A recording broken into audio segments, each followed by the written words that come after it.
그리고 특유의 그 자세 있잖아요. 던지고 난 다음에 이렇게 주저앉으면서 이거 그 자세. 예? 예전에 뭐 아이고 우리가 뭐 메이저리그 심판들보다 우리 심판들이 나 그런 얼토당토 않은 이야기를 했었습니다.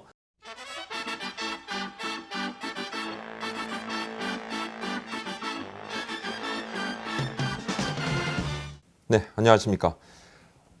이번 시간은 독자 그리고 시청자분들께서 보내주신 질문들에 대한 Q&A 시간을 한번 좀 가져보려고 합니다. 댓글로 질문들을 좀 많이 좀 주셨어요. 많이 주셨는데 요거도 한 주제별로 좀 나눠가지고 한번 말씀 한번 드려보겠습니다. 지금 윤승민 선수 뭐 하는지 궁금한 기아 윤승민 선수. 이용규 소식을 다뤘었는데 도대체 이 윤성민, 이 사이버 투수는 어디서 뭘 하고 있나. 덧붙여 김윤동 선수 소식도 좀 알고 싶습니다. 이렇게 말씀을 주셨는데 제가 한번 알아봤습니다. 알아봤더니만 윤성민 선수는 여전히 근력 강화를 하고 있다. 이렇게 말씀을 드립니다. 기술 훈련을 안 하고 있다. 피칭 안 하고 있죠. 피칭 안 하고 있고 윤성민 선수가 지금 재활만 지금 수년째 하고 있는데 스프링 캠프에서 좀 던지다가 갑자기 아프고 페이스가 올라오다 아프고 그래서 지금 재활이 이렇게 올라가야 되거든요. 수술하는 이제 어깨 통증이 문제인데 페이스가 이렇게 올라가서 결국은 이제 뭐 라이브 피칭을 하고 불펜 피칭, 라이브 피칭 그다음에 개수를 계속 올려서 선발이면 선발 또 마무리면 마무리 이렇게 100% 힘으로 갈 때까지 재활의 단계가 있습니다. 단계가 있는데 그 단계를 제대로 밟지를 못했어요. 올라가다 내려가고 올라가다 내려가고 지금은 또 다시 그냥 바닥인 상태 거죠. 예. 근데 언제 올라올 수 있느냐 기약이 없다. 이렇게 말씀을 드리겠고 기아 구단에서는 이 윤성민 이 세 글자는 팬들한테도 잠깐 애증의 단어지만 기아 구단에서는 좀 약간 금기어가 돼 있습니다. 금기어다. 이렇게 말씀을 드리고 김윤동 선수는요. 대흉근 다쳤잖아요. 가슴 근육 부분 손상인데 어깨에 와순, 어깨 와순. 그러니까 수술을 하지 않고 지금 재활 중인데 뭐 최소한 석 달 이상이니까 아직도 지금 뭐 재활을 하고 있습니다. 올 시즌 안으로 올 수 있을지 조금 불투명하고 온다 하더라도 후반기 아주 늦게 뭐 8월 이후 한 9월 이후쯤에 또 해야 되는데 사실 이제 하더라도 재활이 끝나더라도 또 페이스 아까 말씀드렸던 윤성민 선수와 마찬가지로 페이스를 계속 올려가야 되거든요. 그 과정에서 또 한번 통증이 오면 또 안 돼요. 어깨가 그런 통증이 좀 잦습니다. 어깨가 팔꿈치하고 조금 달라서 어깨는 수술을 한번 하게 되면 되게 큰 수술이 되고 그래서 투수들이 잘 안 하려 그럽니다. 그리고 어깨 수술은 뭐 유현진 선수처럼 이렇게 막 100% 완벽하게 수술해서 재활까지 해서 딱 성공한 케이스는 메이저리그나 이런 데서도 뭐 한 10% 이하라고 그러더라고요. 아주 드문 케이스라고 그러더라고요. 김윤도 선수는 기아 팬들께서도 좀 더 기다리셔야 될 것 같습니다. 네. 하나 영상을 한번 만들어 주세요. 볼넷으로 점수 3점인가 막 주는 이게 좀 한 달 전이었습니다. 계속 볼넷으로 점수 줄 때 왜 맨날 똥꼬집으로 투수 강판 안 하는지 모르겠네요. 하나가 얼마 전에 투수 코치를 교체를 했어요. 송진우 코치를 내리고 정민태 코치를 이제 1군으로 올렸는데 이상했죠. 근데 그 당시에 투수 코치를 바꿀 때 사실 하나가 팀 타율이 꼴찌였거든요. 그러니까 타격 코치를 바꿔야 되는데 타격 코치를 안 바꾸고 그냥 투수 코치를 바꾸는 거예요. 이유는 뭐 여러 가지가 있겠지만 첫 번째는 타격 코치가 이제 타나베 노리오 전 이제 세이브 라이온스 감독 출신인 분을 데리고 와서 이분을 2군으로 내리면 사실 이분은 가야 돼요. 이분의 연봉이 지금 어떤 식으로 나오냐면 파견 형식이거든요. 파견. 세이브에 뭐 하여튼 이 세이브 구단에 아직도 이분이 잡이 있더라고요. 파견 형식이어서 거기서 월급이 나오고 하나가 사실 그 월급을 보존해주는 그런 형태입니다. 근데 2군으로 내리게 되면 일본 가야 돼요. 이분 커리어라든지 여러 가지를 생각을 하면 내릴 수가 없는 상황이고 또 하나는 작년에 타격 엄청 안 좋았어요. 안 좋았는데 그래도 이제 투수력이 워낙 좋았으니까 특히 이제 뭐 불펜은 리그 1위였잖아요. 그러니까 최근에는 그 불펜마저 마구 흔들리고 있으니까 원래 우리 방망이는 꽝이었다.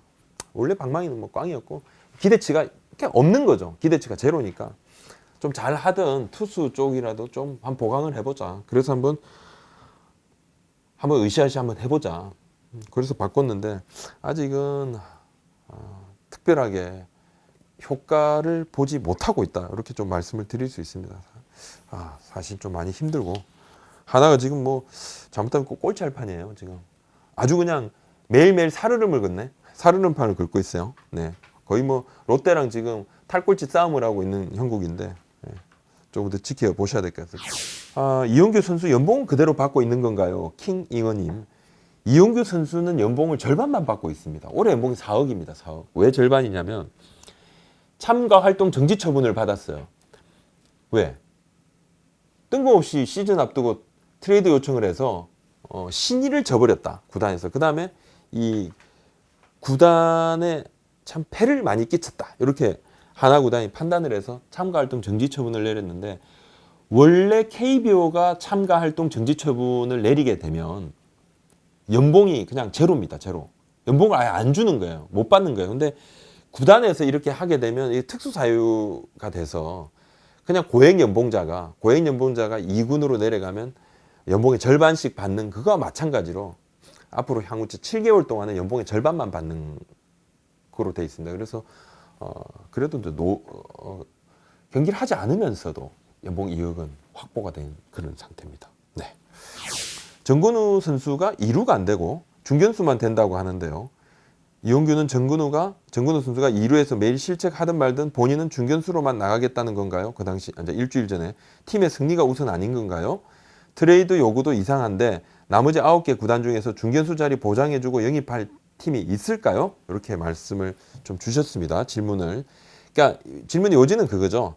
이용규도 이해가 안 된다.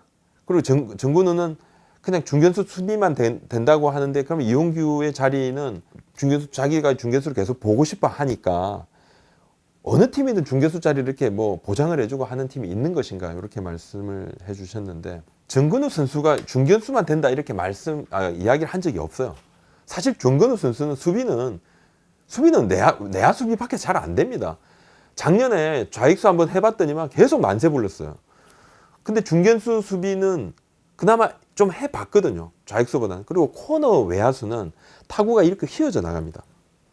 근데 이제 중견수는 물론 이제 자기 정면으로 넘어가는 타구의 타구 판단이 상당히 어렵다고 하지만 그 부분은 좀 해봤고 좀 할 수 있을 거라고 판단을 한 거예요. 한윤덕 감독이.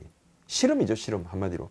또 왼쪽에 이용규가 있고 오른쪽에 호잉이 있으면 이 두 선수가 수비가 좋으니까 카바를 좀 해주니까 좀 도움을 받을 수 있지 않겠느냐 해서 우익수 호잉, 중견수 정근우, 좌익수 이용규 이렇게 한번 가져가 보려고 그랬거든요. 근데 뭐 이용규 선수가 트레이드 요청하면서 이렇게 뛰지 못하게 돼버렸고, 정근우 선수는 정근우 선수대로 지금 부상 때문에 뭐 한 달 이상을 쉬었다가 지금 올라왔는데도 타격감이 지금 왔다 갔다 하고, 그러니까 모든 게 지금 틀어져 버렸어요. 하나의 외야는 지금 완전히 꽝입니다. 완전히 꽝이고, 정근우 선수한테 기대를 하고 있는 그 방망이도 전혀 지금 안 되고 있는 상황이어서 그런 좀 어려움이 있습니다. 그러니까 지금 하나가 지금 10개 구단 외야 중에서는 가장 약하다. 그러니까 호잉도 작년 호잉이 아니고 어린 선수들 막 내고 있는데 뭐 좀 못마땅한 거죠. 감독 입장에서도 당연히 못마땅할 거고, 보시는 팬들은 더 화가 나고 열받을 건데, 뭐든지 뭐 안 되니까 지금 뭐 바닥권을 기고 있는데, 사실은 이용규 선수의 그 트레이드 요청이 이거부터 뭔가 핀트가 나가기 시작했다. 아니면 사실 그 전까지도 거슬러 올라가면 이용규 선수를 왜 중견수로 활용을 하려고 중근우를 쓰려고 했느냐. 중근우 팬들이 말씀하신 그 중근우를 쓰려고 했느냐. 이때부터 뭔가 좀 핀트가 어긋났다. 그렇게 좀 볼 수도 있을 것 같아요. 결과론적입니다만 사실은 조금 위험한 실험을 했고, 그 실험의 결과가 지금 나오고 있죠. 전반기가 이미 끝났는데 실험의 결과는 완전히 그냥 폭망. 그렇습니다. 심판 문제에 대해서도 언급해 주세요. 중계에서 뻔히 보이는데도 같은 야구인이라 그런지 비판다운 비판이 없습니다. 자, 오심 문제, 심판을 위한 경기다. 또 일명 숙부존, 희관종 등은 과연 존재하는 것인가? 외국 심판 수입의 실현 가능성 여부. 오심이 어제 오늘 이야기는 아닌데, 그냥 오심을 줄이려 그러면 좀 심판에 대한 징계 절차, 그리고 피드백 같은 것이 좀 더 빠르고 명쾌하게 있어야 된다. 뭐 잘못했는데 완벽한 오심을 했는데 갑자기 뭐 2군에 뭐 2주 동안 보냈다가 이거는 아니다. 이거는 징계가 아니다. 진짜 강력한 징계를 해야지만 정신이 번쩍 들어요. 이거 뭐 어떨 때 보면 넉넉히 심판 판정 내리고 있지 않나 이런 생각이 들고, 아니 경기가 끝나면 선수들이 그냥 영웅이 되고 선수들 이야기로 차고 넘쳐도 모자랄 판에 맨날 심판이 주인공이야. 뭐 오늘은 오심이 어쨌니 뭐. 그리고 얼마나 카메라가 좋아졌어요. 팬들 다 보는데도 버젓이 그냥 오심하고. 이 뭐 어제 오늘 문제가 아닌데 좀 심판진이 굉장히 대우각성해야 된다 이렇게 보이고.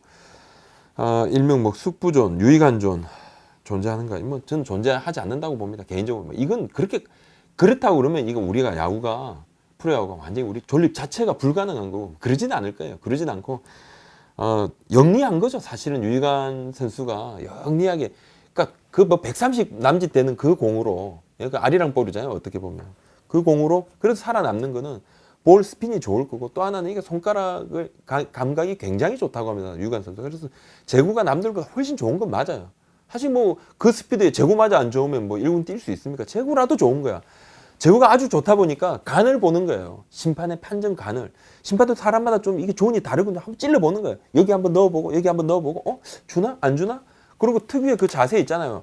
던지고 난 다음에 이렇게 주저앉으면서 이거 그 자세. 예? 터무니없어. 이만큼 빗나가 있어. 그게 어떻게 스트라이크야. 근데 모두가 당연히 볼이도 혼자 그냥 다 이렇게 그러면요. 그 보는 심판이 진짜 뭐 아리까리한 그런 볼이었나? 이렇게 생각이 들 수도 있을 것 같아요. 그 여러 가지가 좀 확실히 심판들한테 그런 어필하는 긍정적인 그게 자기 나름의 노하우가 있는 거예요. 있는 거지. 설마 뭐 이 선수 나오면 무조건 잡아줘야 되겠다. 뭐 그러진 않을 것 같습니다. 유희관 선수가 선수들한테는 뭐 굉장히 인기가 있고 그래도 뭐 심판들한테까지 인기가 있는 그건 잘 모르겠고. 자, 마지막으로 외국 심판 수입의 실현 가능성 제로입니다. 외국 심판은 수입 실현 가능성은 제로다. 현재로서는 제로고 앞으로 향후 10년 안에도 가능성 없다. 이렇게 제가 단언을 할 수 있습니다. 다 싫어해요. 이 기본적으로 우리 심판 이게 뭐 카르텔이라면 카르텔일 수도 있는데, 아니 선수 출신이 아닌 심판도 들어와 가지고 하는데 상당히 어렵고 이게 문턱이 이만큼인데 외국 심판을 데려오겠습니까? 메이저리그 심판들이 아주 옛날에는 메이저리그 심판보다 우리 심판들이 훨씬 보는 기량은 좋다 그랬거든요. 근데 유현진 선수 경기 이렇게 한번 보시면요, 저 요즘 이렇게 보면서 느끼는 게 저 메이저리그 심판들은 진짜 잘 보는 것 같은데, 볼하고 스트라이크를 이게 있잖아요. 이거 그래픽 딱딱 그거 완벽해. 이게 조금 벗어나면 볼이고 딱딱 들어오면 스트라이크고 굉장히 잘 보는 것 같더라고요. 그래서 예전에는 우리가 메이저리그 심판들보다 우리 심판들이 나 그런 얼토당토 않은 이야기를 했었습니다. 진짜 우리가 더 잘 봐요 막 그랬거든요. 왜냐, 국제대회 할 때 보면 메이저리그 심판 말고 그냥 국제 심판들이 있어요. 이 사실 이분들이 아마추어 심판이에요. 그 대한야구협회처럼 세계 야구연맹에 속해 있는 그냥 국제 심판들이, 이 양반들이 프로 심판들이 아닌 사람들이 있는 거예요. 이분들이 보면 좀 뜬금없었어 그 당시에 볼 스트라이크 판정이. 근데 그걸 보고 우리가 국제 심판들보다 외국 심판들보다 우리가 더 잘 봐요 그랬는데, 한번 보시면 아시겠지만 메이저리그 심판들은 진짜 장난이 아닌데요 거의. 그리고 지금 미국의 독립리그에서 한번 스트라이크 존이 있죠. 이거에 대해 가지고 그러니까 AI 심판, 로봇 심판을 좀 도입을 해서 한번 그런 논의가 있긴 있었는데 거기도 좀 쉽지가 않나 보더라고요. 그러니까 이 약간 고유 영역이잖아요. 심판의 고유 영역. 특히 볼하고 스트라이크의 규정은 심판원이 볼 하면 볼이고 스트라이크 하면 스트라이크가 되는 거라서 야구의 기본적으로 이게 이루어져야지 그 다음 플레이가 있는 굉장히 중요한 토대가 되는데 좀 그렇습니다. 지금 현재로서는 분명히 말씀드립니다. 외국 심판 수입 실현 가능성 제로. 네. 두산 물어보셨는데 후렌코프 교체는 못하겠죠? 오재원은 수비 타격 다 안 되는데 왜 1군에 데리고 다니나요? 제가 이거는 이태승님께서 질문을 주셔서 제가 답변을 해드렸습니다. 근데 많은 우리 시청자들께 다시 한번 말씀을 드리면, 두산 김태룡 단장님하고 제가 바로 직접 통화를 했습니다. 후렌코프 교체 없다. 부상에서 복귀했고 좋아질 거다. 그렇게 말씀을 하셨고요. 후렌코프가 다혈질적인 부분이 있잖아요. 못하면 막 열을 내요. 린드블럼하고 좀 달라요. 그리고 그 열 내는 게 동료들도 다 보는 거예요. 김태형 감독도 따끔하게 야단을 쳤는데 김태룡 단장님도 김태형 감독이 한 번씩 그 부분에 대해서 주의를 주고 있다. 앞으로 좋아질 거다. 이렇게 말씀을 하시더라고요. 후렌코프는 계속 할 것 같습니다. 작년보다 굉장히 안 좋죠, 그죠? 예. 오재원을 왜 좀 안 되는데 데리고 다니느냐? 주장이잖아요. 그리고 2루 수비가 오재원만한 선수가 없답니다. 2군에 올릴 만한 선수가 없어서 1군 동행하고 있습니다. 지금은 좀 안 좋은데. 그리고 뭐 작년에도 상당히 잘했지만 방망이가 올해 굉장히 안 좋지만 뭔가 좀 기대감을 갖게 한다. 경험이 있지 않느냐. 그만의 또 장점이 있으니까 데리고 다닌다. 이렇게 말씀을 좀 드릴 수 있습니다.